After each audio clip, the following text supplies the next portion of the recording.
ఇదేనా అన్న మనం మాట్లాడుకుపోయే మాటలు. మరణం అనేది మనిషి జీవితానికి విలువైందా కాదా? మరణము విలువైందే కొన్ని సందర్భాల్లో. ఆ విలువైన మరణాన్ని విలువలేనిదిగా, అంటే ఆత్మహత్య చేసుకున్న వారికి ఆ మరణము ద్వారా విలువ అనేది ఉండదు.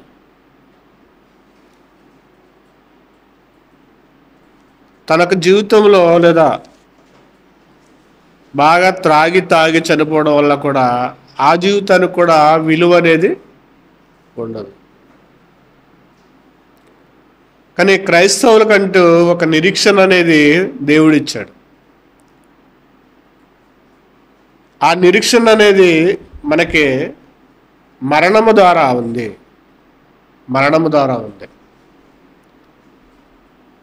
ఆ నిరీక్షణ గురించి దేవుడు బైబిల్ గ్రంథంలో కొన్ని విషయాలను తన గ్రంథంలో రాయించాడు. రాయబడిన వాటిలో వాక్యాన్ని మనం ధ్యానం చేసుకుంటూ ఈ మరణము గురించిన కొన్ని సందర్భాలను వాక్యంలో ధ్యానం చేసుకుంటూ వెళ్దాం. ముందుగా కీర్తనల గ్రంథము 116వ అధ్యాయము. కీర్తన గ్రంథము 116వ అధ్యాయము 15వ వచనంలో మనం చూడగలిగితే కనుక, కీర్తనల గ్రంథము 116వ అధ్యాయము 15వ వాక్యం, యెహోవా భక్తుల మరణము ఆయన దృష్టికి విలువ గలది అని రాశాడు. దేవుడు తన యొక్క భక్తుల మరణం ఆయనకి విలువైనది అంట.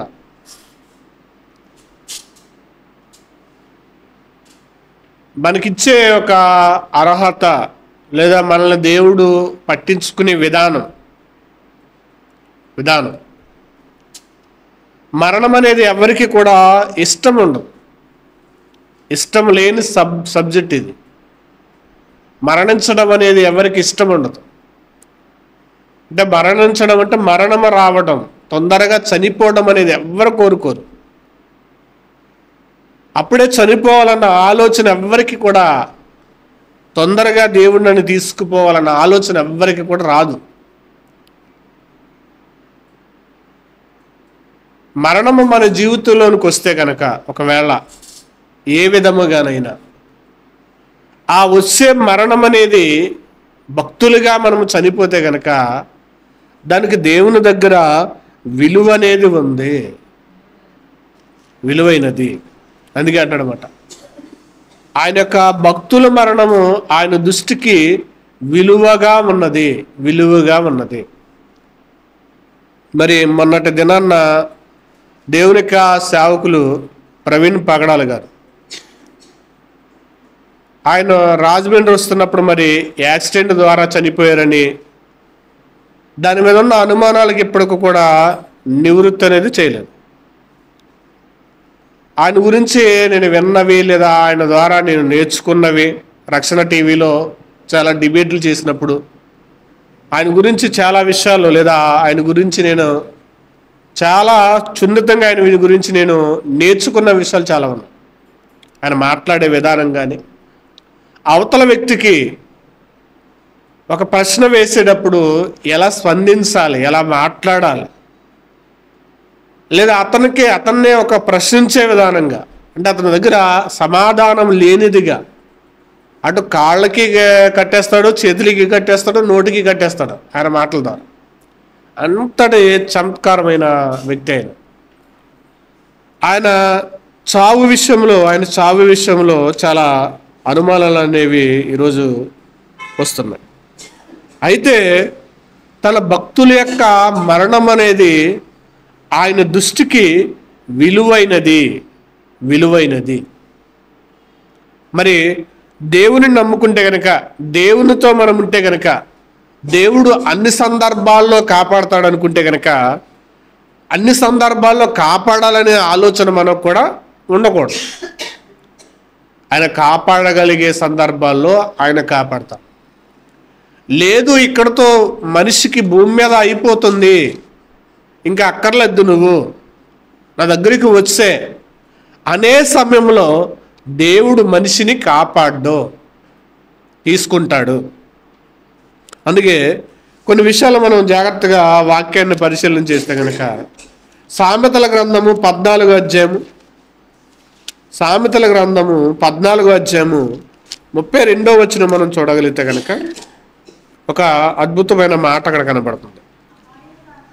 సామెతల గ్రంథం 14వ అధ్యాయం 32వ వచనం, అపాయము రాగా భక్తిహీనులు నశించెదరు, మరణకాలమందు నీతిమంతులకు ఆశ్రయము కలదు.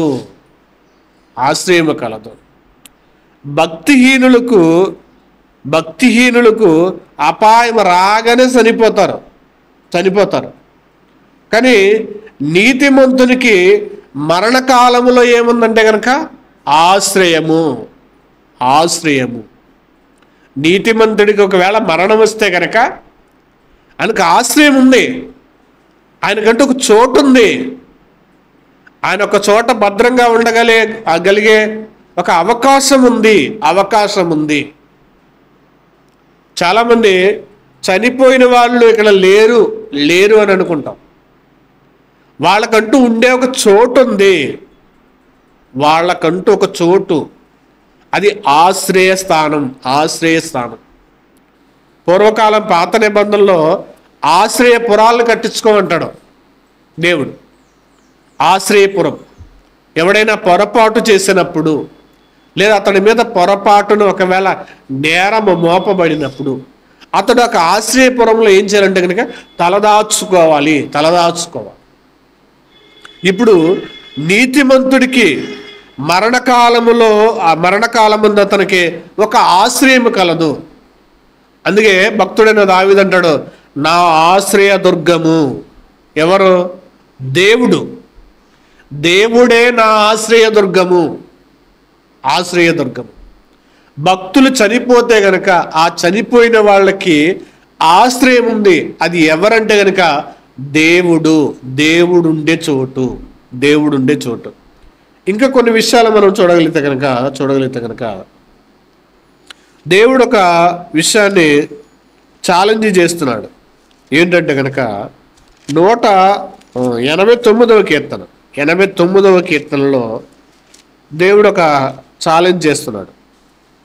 48వ వచనంలో 89:48 మరణము చూడక బ్రతుకు నరుడెవడు, పాతాళము యొక్క వశము కాకుండా తన్ను తాను తప్పించుకునగలవాడెవడు. ఇక్కడ దేవుడు ఒక ఛాలెంజ్ చేస్తున్నాడు అన్నమాట.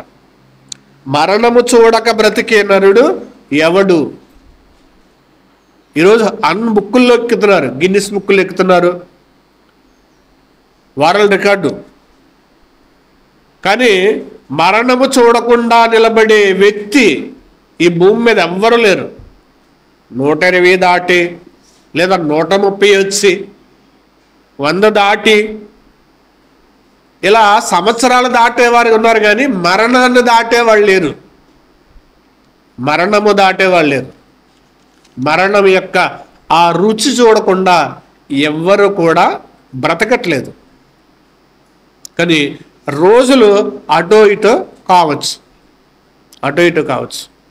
ప్రతి మనిషి కూడా మరణ దూరము గుండగానే వెళ్తున్నాడు. ఇంకోటి ఏమంటాడంటే ఆయన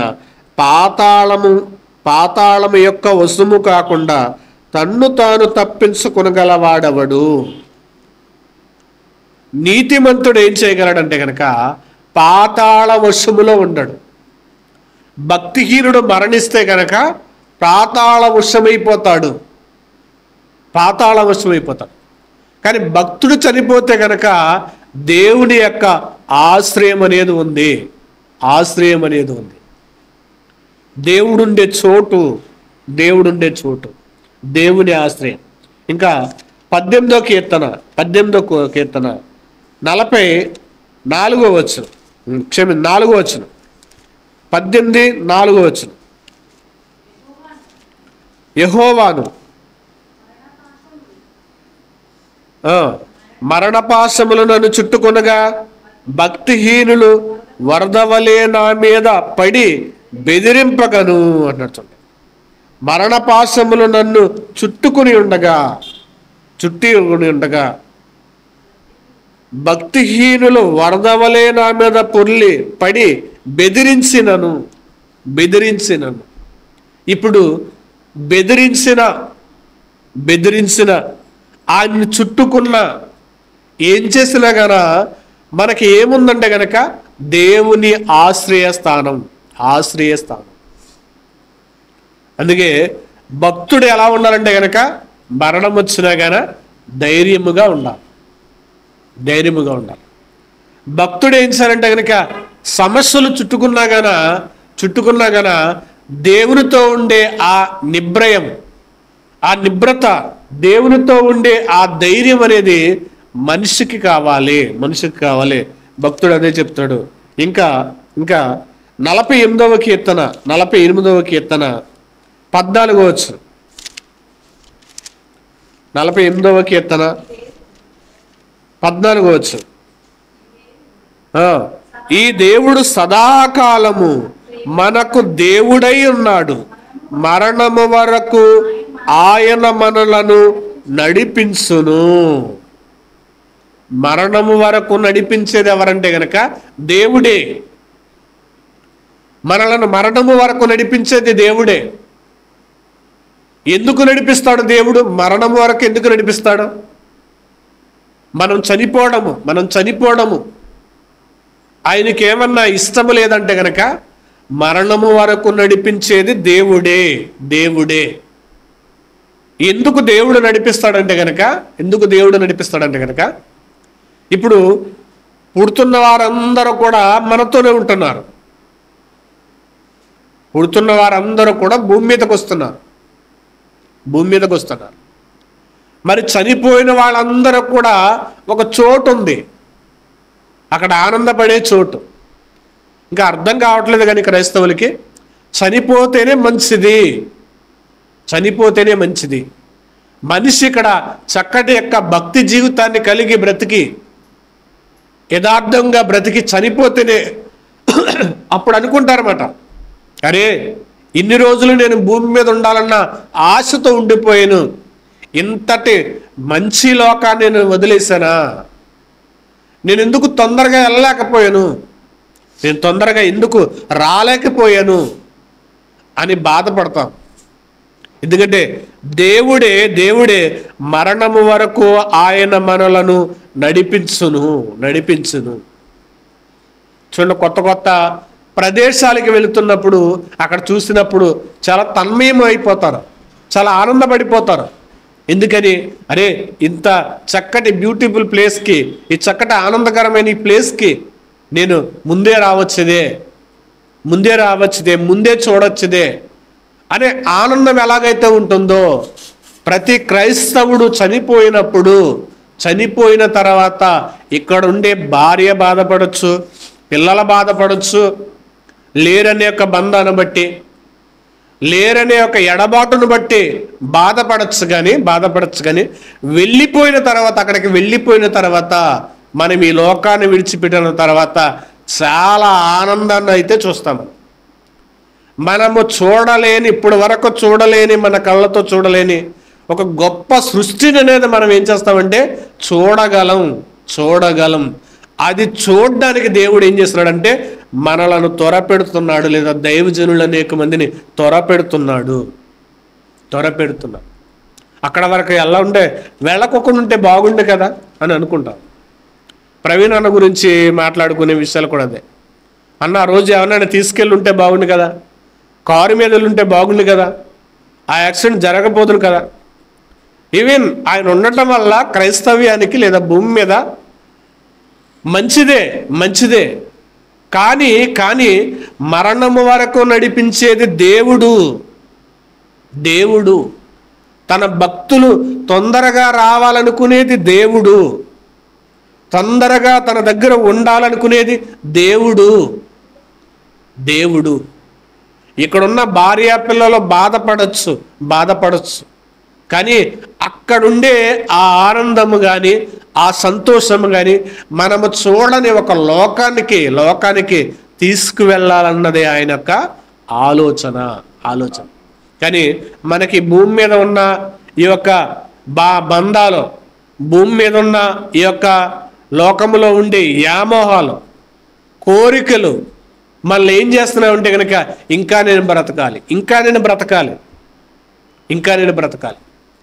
మనకి లోక ఆశలు. అందుకే యేసుక్రీస్తు ప్రభుల వారికి అపవాది లోకమంతా చూపించిందంట. లోకరాజ్యాల మహిమ చూపిస్తే నాకు వద్దు అన్నాడు. ఎందుకంటే ఆయన పరలోకంలో ఉండి వచ్చిన వాడు కాబట్టి, వీటికంటే గొప్పది అక్కడ ఉంది కాబట్టి లోకరాజ్యాల మహిమంతా చూపించినా గానీ ఇది నాకు వద్దు, నాకు ఇది అవసరంలా అన్నాడు. ఆయన మరణము గుండా లేదా మరణము వరకు మనలను నడిపించేది ఆయనే. ఇంకా మనం చూడగలిగితే కనుక బైబిల్ గ్రంథంలో మనం ఎప్పుడు చదివే మాట ప్రసంగి 7:1. మనకి ఎప్పుడు చదివే మాట బాగా నోటడ్డైన మాట, సుగంధ తైలము కంటే మంచి పేరు మేలు ఒకని జన్మదినము కంటే. అదే మరణం అనేది లోకంలో అశుభంగా చూస్తారు. మరణం అనేది లోకంలో ఉన్నవాడు అశుభం. కానీ మరణ దినం అనేది అశుభం కాదు, మరణం అనేది అశుభం అని లోకముడు ఆలోచిస్తే కనుక దేవుడు ఇక్కడ ఏమంటాడంటే కనుక ఇదిగో మరణ దినము మేలు. మనం ఏమనుకుంటాం? బాధ. ఇది తీరని బాధ. కుటుంబాన్ని, సమాజాన్ని విడిచి వెళ్ళిపోవడం అనేది మనకి తీరని బాధగా కనిపిస్తుంది. దేవుడే ఉన్నాడంటే నీకు అదే మేలు. జన్మదినము కంటే ఒకని మరణ దినమే మేలు. ఒకని మరణ దినమే మేలు. ఇంకా కొన్ని మాటలు మనం చూడగలిగితే కనుక అపోస్తుల కార్యంలో 2వ అధ్యాయము 24వ వచనంలో ప్రభువైన యేసుక్రీస్తు వారి గురించి పేతురు గారు మాట్లాడుతూ ఒక విషయాన్ని, చక్కటి విషయాన్ని, ఒక అద్భుతమైన విషయాన్ని ఇక్కడ చెప్తున్నాడు. చూడండి, అపోస్తుల కార్యంలో 2వ అధ్యాయం 24వ వచనం చదువు. మరణము ఆయనను బంధించి ఉండుట అసాధ్యము గనుక దేవుడు మరణ వేదన తొలగించి ఆయనను లేపెను. మరణం అనేది ఆయనను ఉంచుట అసాధ్యము. మరణము మన ప్రభువుని బంధించడం అనేది అసాధ్యమైపోయింది. క్రైస్తవులకి నిరీక్షణ అనేది ఎప్పుడు వచ్చిందంటే కనుక యేసుక్రీస్తు వారు చనిపోయి లేచిన తర్వాత. అపోస్తలులందరూ కూడా యేసుక్రీస్తు వారు బ్రతికుండగా ఎన్నో సంగతులు విన్నారు, కానీ ఆయన చిలువ వేయగానే అందరూ పారిపోయారు. పారిపోయి మరల ఎప్పుడు వచ్చారు? తిరిగి లేచాకొచ్చారు. అప్పుడు లేచాక వాళ్ళు బలపడ్డారు. అప్పుడు మాట్లాడుతున్నాడు పేతురు గారు, మరణము ఆయనను బంధించుట అసాధ్యము గనుక దేవుడు మరణ వేదన తొలగించి ఆయనను లేపెను. మరణ వేదన నుండి తొలగించి ఆయన మనలను లేపుతాడు, నిత్య జీవములోనికి లేపుతాడు. అంటే తీసుకువెళతాడు. లేపడం అంటే తీసుకుని వెళతాడు. ఒక దేవుని సేవకుడిగా హతసాక్షిగా మారిపోతే కనుక అంతటి వేదన అనేది కొన్ని గంటలు మాత్రమే ఉంటుంది. ఆయన కొడుతున్నప్పుడు, ఆయన్ని చంపినప్పుడు, ఆ ప్రాణము పోయేంత వరకు తనకి వేదన అనేది ఉంటుంది. ఆయన లేపిన తర్వాత ఆ వేదన అంతా కూడా ఏమవుతుందంటే మరిచిపోతారు. అందుకే మరణం అనేది ఆయన బంధించడానికి వీలు కాలేదు. ఎందుకంటే ఒక మనిషి ఎంత బాడీ బిల్డర్ కలిగిన వాడైనా కానీ ఇదిగో ఎవరో ఒక వ్యక్తి చేతిలో చనిపోతాడు, చనిపోవలసింది చివరికి. కానీ మరణం అనేది ఏం చేయలేకపోయిందంటే కనుక ఆయన్ని బంధించి ఉంచలేకపోయింది, దాయలేకపోయింది. అందుకే సమాధి, సంకెళ్ళు, బండ అన్నీ కూడా ఏమైపోయినాయి? పేలిపోయినాయి. అన్నీ పేలిపోయినాయి. యేసుక్రీస్తు వారిని మరణం ఏం చేయలేకపోయిందంటే బంధించలేకపోయింది. పునరుత్థానం ఉన్నదని యేసుక్రీస్తు వారు మాత్రమే చూపించగలిగారు. క్రైస్తవులందరికీ కూడా ఒక నిరీక్షణ అనేది ఏం చేస్తున్నాడంటే ఆయన తీసుకుని వచ్చాడు. మనందరికీ ఒక నిరీక్షణ తీసుకొచ్చాడు. ఇంకా మన ప్రభు అయిన యేసుక్రీస్తు వారు చేసిన విషయం ఏంటంటే కనుక రోమిలకు రాసిన పత్రిక 5వ అధ్యాయం 17వ వచనం చూస్తే కనుక, రోమిలకు రాసిన పత్రిక 5:17, మరణము ఒకని అధికారము మూలముగా అపరాధ మూలముగా వచ్చినదై ఆ ఒకని ద్వారానే లేని ఎడల కృపాబాహుల్యము నీతి దానము మూలముగా పొందువారు జీవము గలవారే మరీ నిశ్చయముగా యేసుక్రీస్తు అని ఒకని ద్వారా ఏలుదురు. ఇక్కడ చనిపోతే అక్కడ ఏలే అవకాశాన్ని ఇస్తున్నాడు. ఎంతటి ధన్యత ఇస్తున్నాడంటే కనుక దేవుడు, ఆదాము ద్వారా మరణం అనేది ప్రవేశించింది లోకంలోనికి. ఆదాము ద్వారా మరణం వచ్చింది. ఆ మరణము ద్వారా యేసుక్రీస్తు వారు ఏం చేశారంటే కృపాదానాన్ని తీసుకుని వచ్చారు.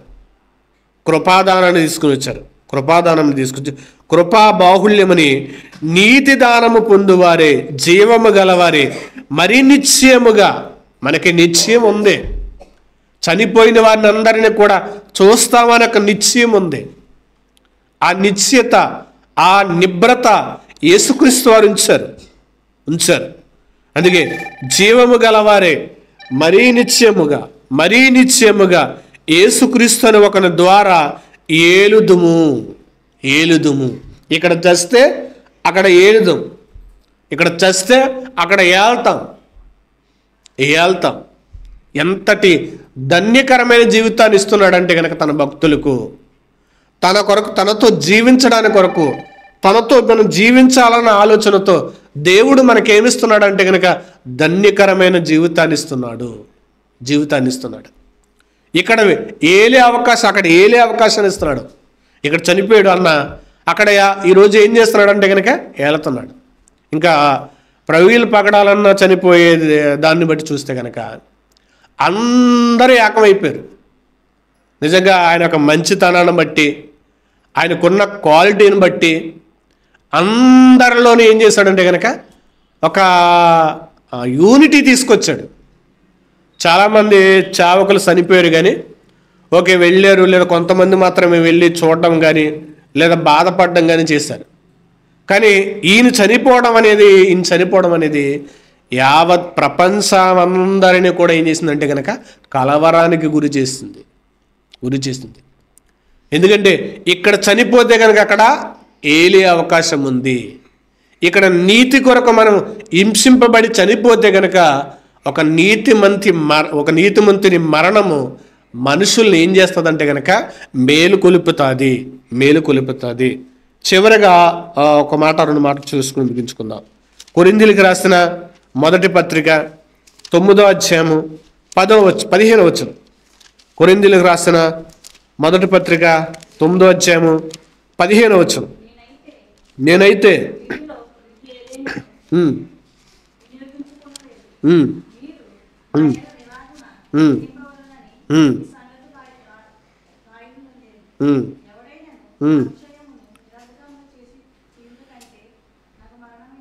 నాకు మరణమే మేలు అని కూడా ఇక్కడ చెప్తున్నాడు. అపోస్తుడైన పౌలు గారు ఇక్కడ అన్నాడు, మరణమే మేలు. సువార్త విషయంలో నాకు కలిగిన ధన్యత విషయంలో, నేను చేసే సేవ విషయంలో ఏదైనా తీసుకోగలను, చేయగలను. కానీ నేను వాటన్నిటినీ కూడా నేను ఏం చేస్తున్నానంటే తీసుకోవట్లేదు. కానీ సువార్త పరిచర్య నాకు జీతంగా భావించి ఇక్కడ ఏమన్నాడంటే కనుక మరణము నాకు మేలు, మరణము నాకు మేలు అంటున్నాడు. ఇంకా పిలిపిలికి రాసిన పత్రిక 2వ అధ్యాయం 8వ వచనం. పిలిపిలికి రాసిన పత్రిక 2వ అధ్యాయం 8వ వచనం.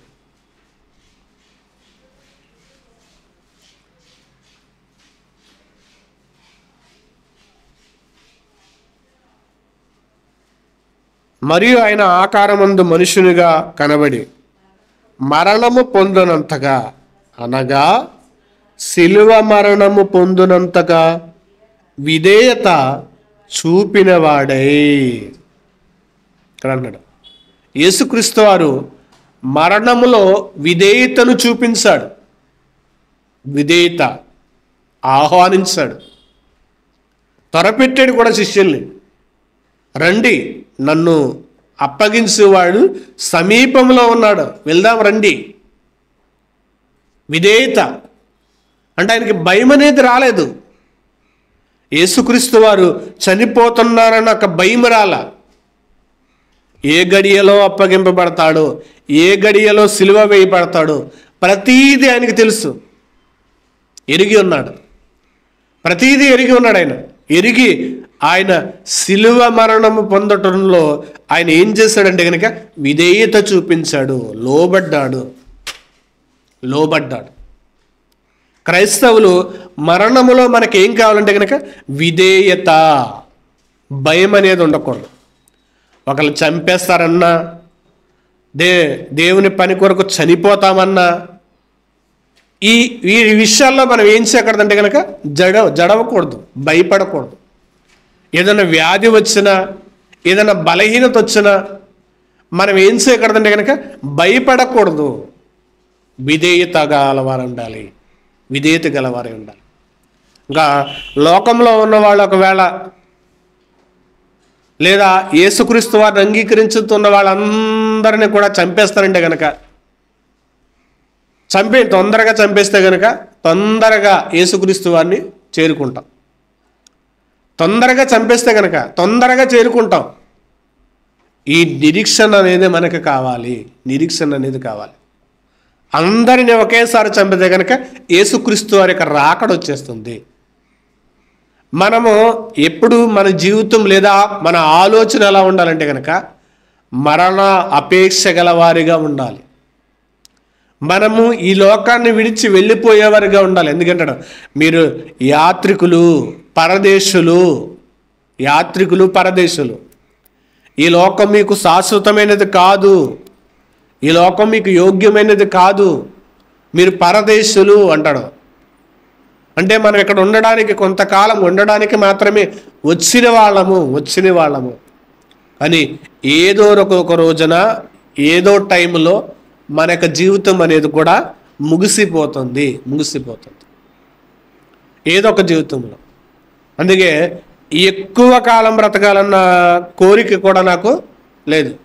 ఎక్కువ రోజులు బ్రతకాలి, ఎక్కువ సంవత్సరాలు బ్రతకాలి. తక్కువ రోజుల్లో, తక్కువ సంవత్సరాల్లో బ్రతికి దేవుని కొరకు చనిపోతే చాలు. ఈ నిరీక్షణ అనేది ప్రతి ఒక్క క్రైస్తవుడికి ఉంటే గనక లోకం మీద ఒక ఆలోచన మనకి ఉండదు. ప్రభువైన యేసుక్రీస్తు వారు మరణము పొందినంతగా, అనగా శిలువ మరణము పొందినంతగా విధేయత చూపిన వాడై తన్ను తాను తగ్గించుకున్నాడు. మరణములో విధేయత ఉండాలి. మరణములను మనం అపేక్షించే వారిగా ఉండాలి.